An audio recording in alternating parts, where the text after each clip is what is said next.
Hey, Jarek here. I really don't want to make this video. I don't want to play through Halo 5's awful campaign again, and I'm really not looking forward to the inevitable toxic comments that come from me.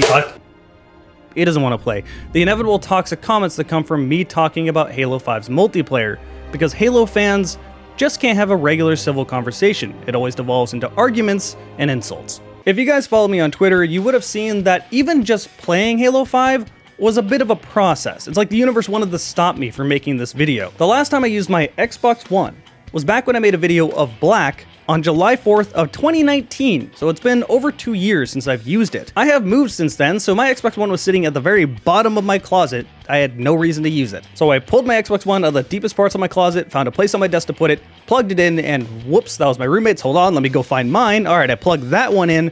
It needed an update because I hadn't used it in 2 years. It took 30 minutes or so to update, and it gave me a black screen. All it did was tell me, hello, please sign in.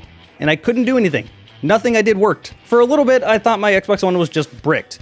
I did some Googling online, and I found out I just need to factory reset it. So I factory reset my Xbox One, and then went through the process of trying to find my Halo 5 disc. I did find my roommate's Halo 5 box, which doesn't have a disc in it, so that didn't do me any good. I have kept all of my games in the same box for my entire life. Digging through this box, I found my original Pokemon Crystal box, my original Ruby, my original Emerald, my original Soul Silver box, which still has a brand new, unused, unopened Pokewalker in it, but I couldn't find my Halo 5 box. I continued the search for 40 minutes until I remembered, wait, my friend worked at 343 during this time, and he gave me a code to play Halo 5. So I had it digitally. So I went to the store, searched Halo 5, and it said I owned the game.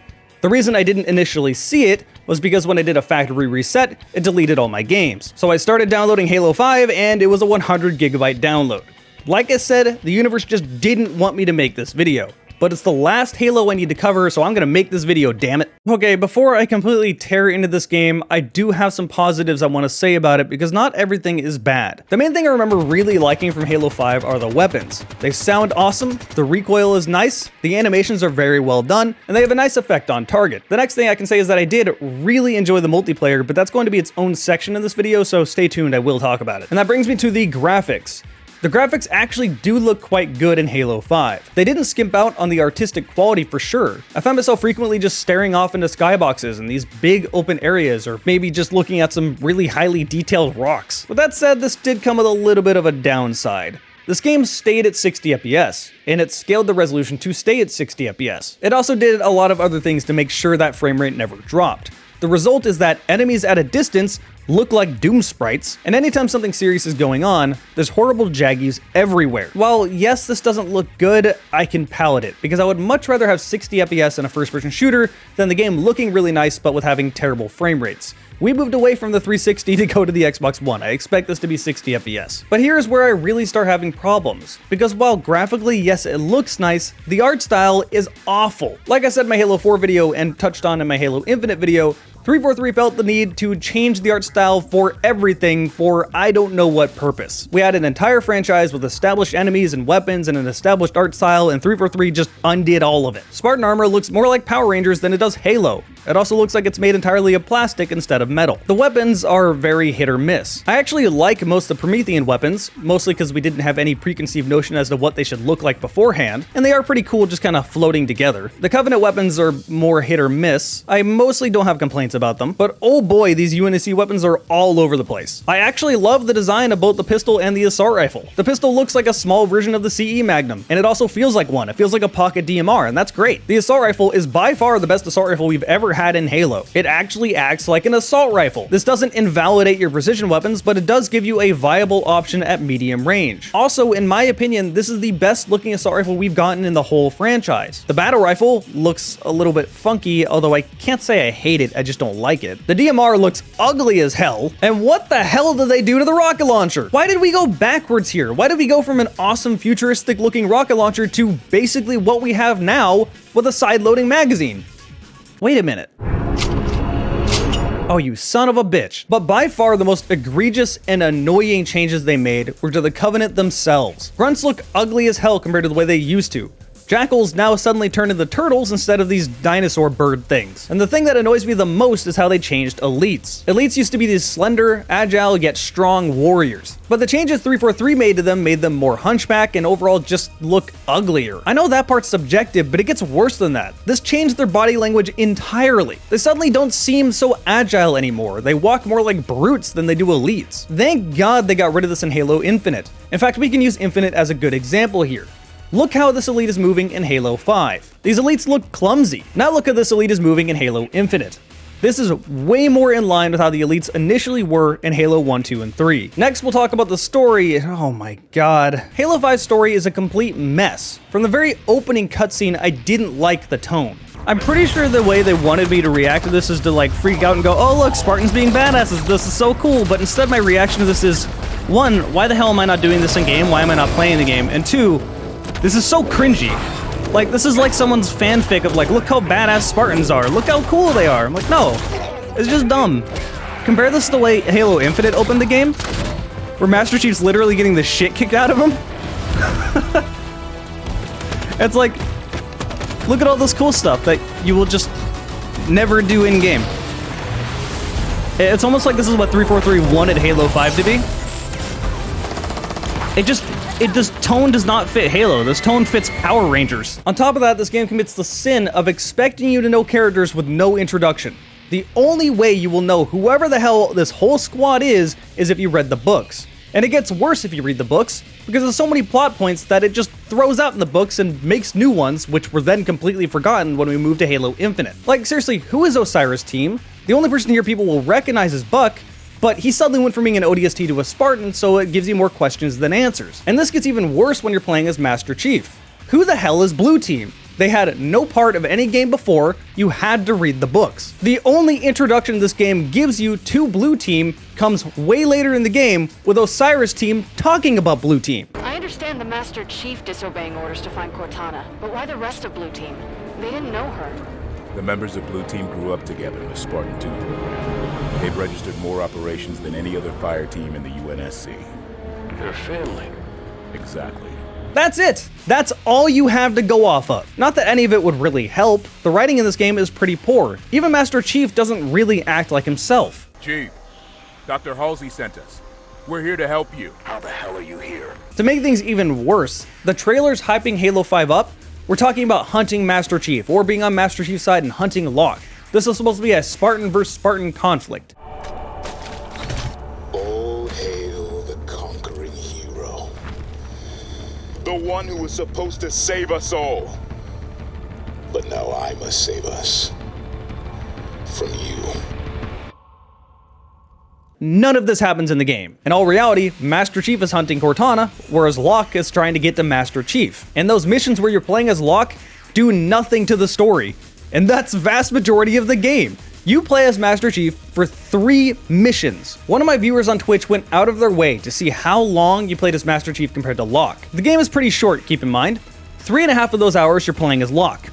1.5 of those hours you're playing as Master Chief. This means that 1.5 of those hours actually does something to the plot. Kind of. Even then, the entire plot basically consists of Cortana's going mad and about to do some really evil shit. Master Chief's gotta stop her. Meanwhile, on Locke's side, he's just trying to get to Master Chief. Once he finally does get to Master Chief, he's trying to stop him, but that just leads to this awkward cutscene where you're doing hand-to-hand combat. This results in nothing happening, and then Locke tries to find Chief again with the whole point of helping Chief. So what was the point of the trailer showing Halo 5 off? That initial story didn't happen. Missions will find you going from one world to the next with absolutely no context, and it doesn't further the story in any way whatsoever. Hell, in the very first mission, you kill some big important elite that was built up in a cutscene. I like that they make a big deal about this elite. You know, he's been a character in Spartan Ops forever, and then they kill him off in a cutscene. You know? Like, why couldn't you make it a boss fight? Why couldn't you do something special with it? But no, instead, look at these badass Spartans doing badass things, and these elites are a joke. They're so easy to kill. Like, No, that's never how this has worked. You'll also find yourself going to a Forerunner world that looks beautiful, may I mind you, but quickly after you find yourself going to St. Helios during the Covenant Civil War. Quite literally, all of these situations could have been their own game. They also do no world building leading up to it. It's just some pretty looking environments, but you don't really know anything more going on. My question is always, what the hell is happening? Why am I here? It actually makes me kind of mad because I'd love a game focused on the Covenant Civil War. That would work perfectly. Although it probably wouldn't work the best for marketing because you do need that Spartan on the box to sell. Just let me dream. Let me have a spin-off or something. Anyway, the point is, even though they show off these grand worlds and grand environments, there's not really any world building or any motivation to actually be there, which is unfortunate because Halo has always excelled at that. At the end of the day, the whole point of Halo 5's story was to show off that Cortana has come back, her rampancy has been fixed by her gaining access to the Forerunner network, and what she wants to do is have the AI take over the mantle of responsibility, which is a problem in its own right because although Halo 4 briefly touched on the mantle of responsibility, if you only played the games, this is just going to confuse you. Like, I didn't understand the deep history of Halo and all of that until I looked up a video on Halo's timeline, and then I really understood what the mantle of responsibility was. The too long didn't read is that Cortana is offering peace, and anyone that fights against her dies. And that's why she's grabbing all of these Guardians, as they're called. Each one on their own completes an entire solar system. That concept for a story is actually pretty good. And after playing through both Halo 4 and Halo Infinite in the last month, my only question is, what the hell happened? And I don't have an answer here. Like, 343 really just messed up. It seemed like the game did not have any direction at all when it came to the campaign. It almost seems like the plot was changed numerous times during its development, which I wouldn't be surprised. That would explain the trailers. Hell, even small things that would make fans happy just don't exist. At the end of the game, Master Chief is reunited with the Arbiter, and they don't even show a response. Come on, the last thing the Arbiter knew about Master Chief is that he was just gone, warped to some dark part of space at the end of Halo 3. But instead, you get a really stupid line from Halsey, and that's it. Speaking of messing up, that leads me to the music. Halo 5 is the only game that has a soundtrack that's totally forgettable. Again, this is confusing because Halo 4, while having an okay campaign at best in my opinion, the music was still quite good, even if I didn't really remember when it played in-game. Halo 5, there's just no good music. The only good track I can think of in Halo 5 used the motif from 117, a song in Halo 4. And this is even more baffling because the composer for Halo 5 was the composer that made that song 117. So it's not like he doesn't have the talent. So what do I mean by the music being forgettable? Well, most of it sounds like the same 5 to 10 second loop played over and over. It sounds like very generic video game music.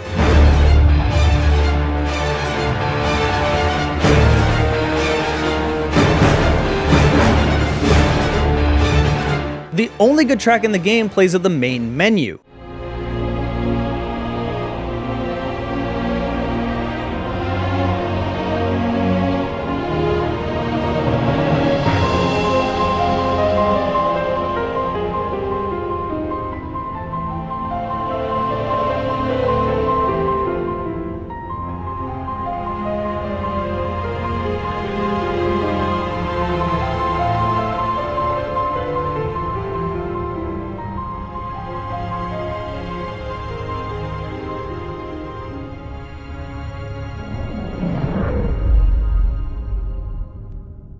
Every Halo game has some part of its music, something that your brain hears, instantly stops, and wants to start crying. Halo 5 lacks that entirely. This is almost more disappointing than the game itself being bad, because I can constantly listen to a soundtrack to a game, but I can't constantly play a game. I can't tell you how many times I've listened to Halo soundtracks, they're very good. This one's just a bit of a blemish. Combine that this repetitive music fits the repetitive gameplay, and it does make your brain want to cry, but not out of fondness, but instead out of frustration. What really sucks about the gameplay of Halo 5 is that there is a really good foundation.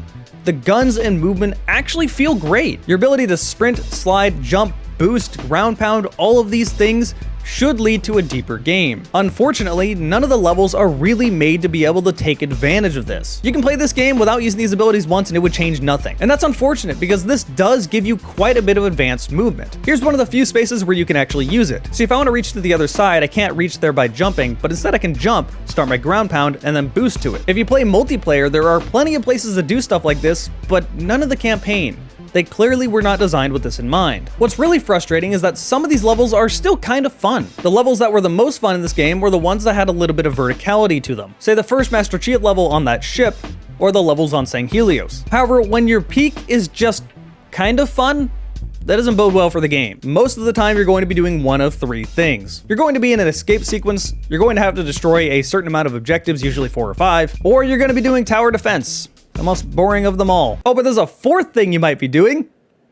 Fighting Warden Eternal. This motherfucker shows up 7 times in the game. How do you have one boss for the whole game and recycle it 7 times? It's not even an intricate boss, you just shoot him until he dies. And the last time you have to fight 3 of him. Even better, that last boss, after you beat him, stairs kind of materialize out of nowhere, and this can kill you and set you back to the last checkpoint before you killed him. That happened the first time I played this game.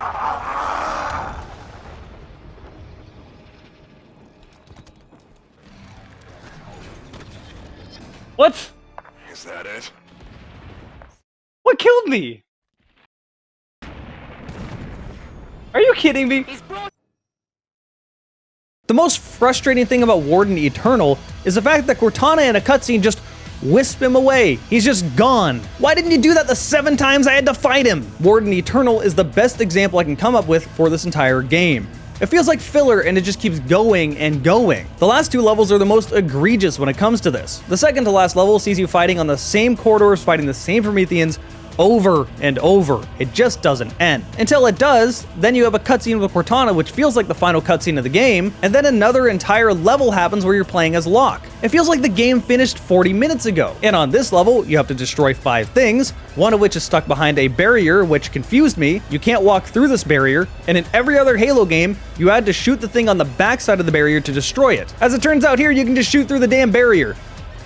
What? This is the only time you have to do that in this game. What? Why? At least be consistent. And then after that, the game ends with a defense section that just keeps on going forever. Finally, when it stops, it ends with a cutscene that's just a big to be continued. This story was so bad that Halo Infinite basically erased all of it with the exception of Cortana's involvement. That's all you need to know. I guess I'm obligated to talk about the AI here. They did advertise it as being this big core pillar mechanic of the game, but it really doesn't change anything. You have your Spartan squads with you at any given time, and you can command them, except in all reality, this just means tell them to go to a location, tell them to attack a certain enemy, or tell them to pick up a weapon. This AI is incredibly stupid, so they're not going to be of any use to you when it comes to actually attacking enemies. In fact, the only time I ever told them to target an enemy was just so I could make the enemy look at them instead of me. And even then, half the time that didn't work. They can revive you if you get downed, which is something that is incredibly inconsistent to begin with. Sometimes I can be revived, sometimes I can't. It makes sense with the Promethean weapons because there's nothing left of you to be revived, but other times I get downed and it just loads the last checkpoint. Like, what? Why couldn't I be revived this time? Anyway, it doesn't really matter because this AI is so goddamn stupid that they probably won't get to you in time, or they'll just stand over you and not revive you. Really, the only thing you'll use this AI for is to tell them to pick up a weapon that you want to use later. This definitely makes defeating Warden Eternal a lot less of a pain if you can tell them to pick up an incineration cannon for you to use when you run out of ammo. That is assuming they stay alive. When they get downed, you can revive them, but if you don't revive them in time, then they die and respawn and they'll no longer have that gun. So even when they're being useful, they're somehow still being useless. Needless to say, the campaign is egregiously bad. By far the worst in the Halo franchise. There was no focus for this campaign. I'm willing to bet that it changed numerous times throughout its development. In fact, the best analogy I can come up with is it kind of felt like Spider-Man 2.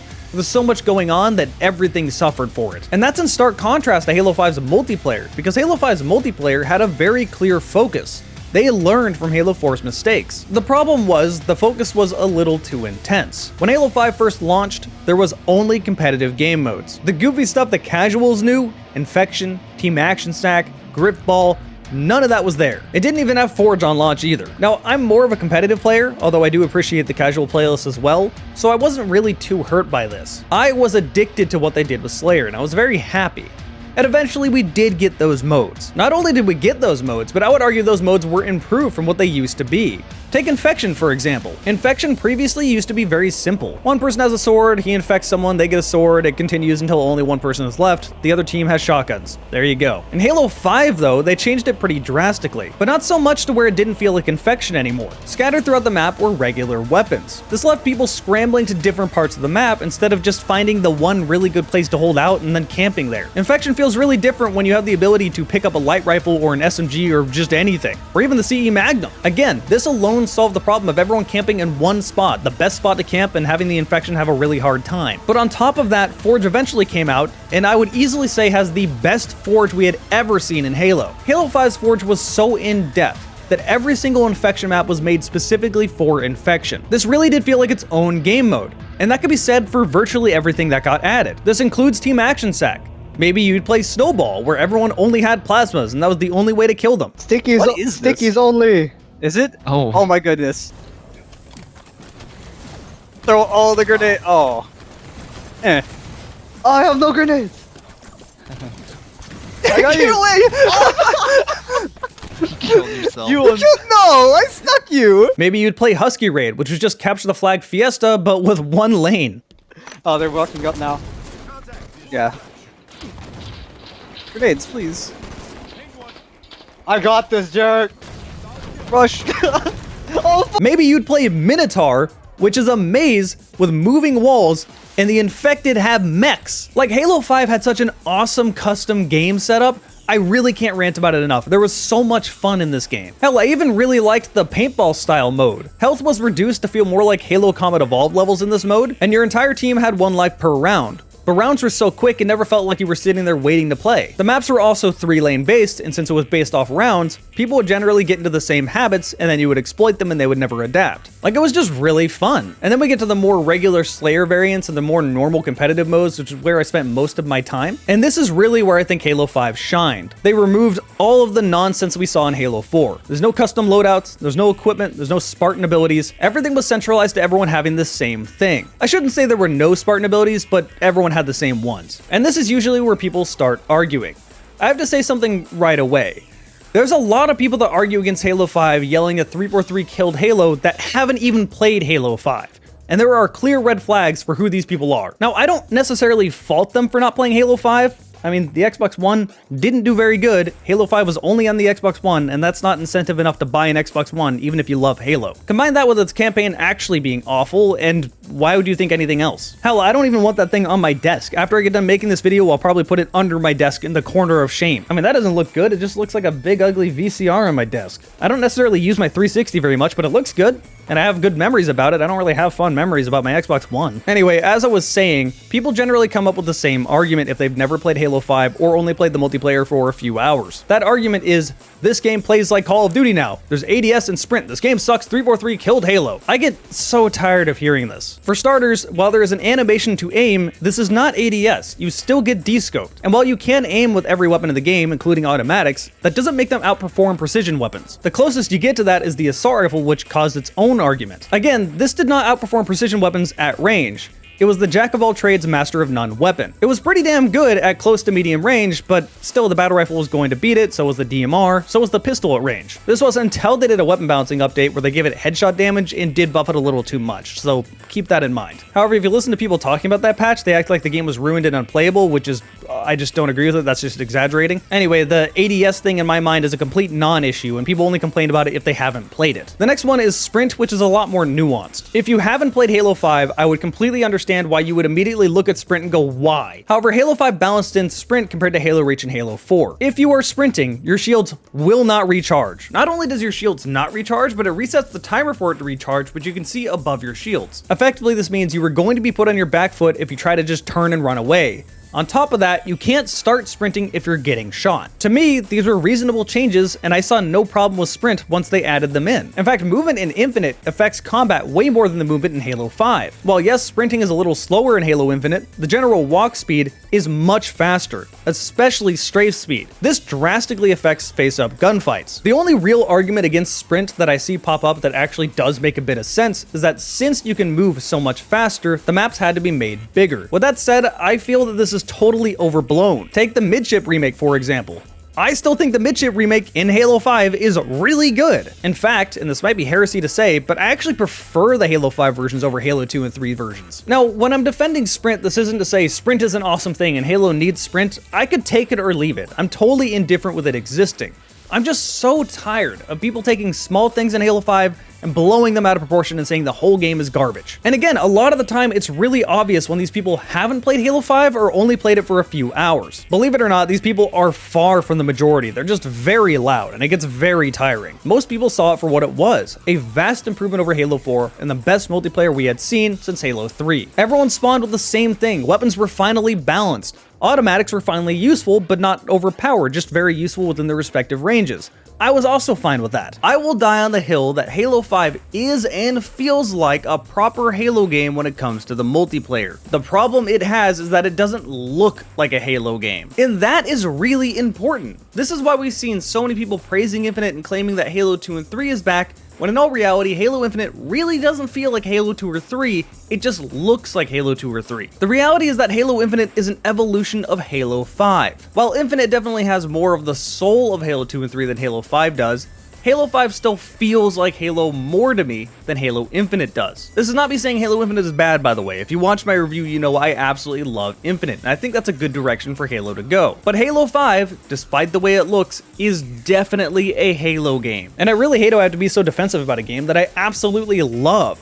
I really wish Halo 5 was on PC so that I could keep playing the multiplayer. And while I'm on the topic of defending the game, I need to talk about Warzone and REQ Packs. Warzone is a game mode that I really did not like. This was effectively what Big Team Battle turned into initially for Halo 5 before they actually added Big Team Battle. Except for this isn't Big Team Battle, it's more like Halo beats a MOBA. There are certain points on the map that each team needs to take over. There are certain AI on the map that you need to kill to get extra points. If your team gets more points, you get access to the next tier of weapons, and you get a ton of different variants of these weapons through REQ Packs. People really did not like REQ Packs when they initially came out.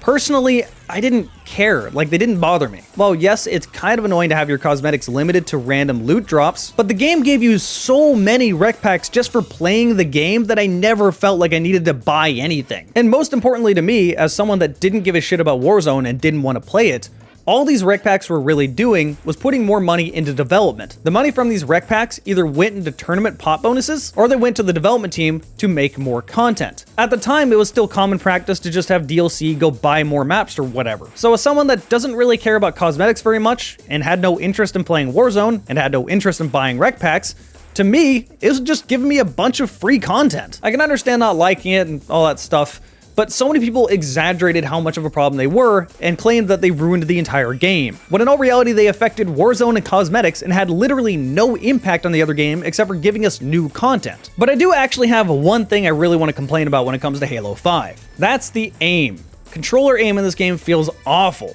If you played Halo Infinite recently, you know exactly what I mean. It's the same aiming system. If you push your analog stick down a certain amount, it suddenly would change your speed. Not slowly over time like acceleration, it just suddenly does, like there's two sensitivities in one. The way to help mitigate this is to lower your dead zone to 0, but this doesn't remove it entirely. So yeah, it's really frustrating to be fighting your aim more than you're fighting your opponent, and Halo Infinite has the same problem. Once you do find the correct settings, it becomes a lot better, but again, you never truly mitigate the problem. It's still there. Man, those are complaints I've held in for years.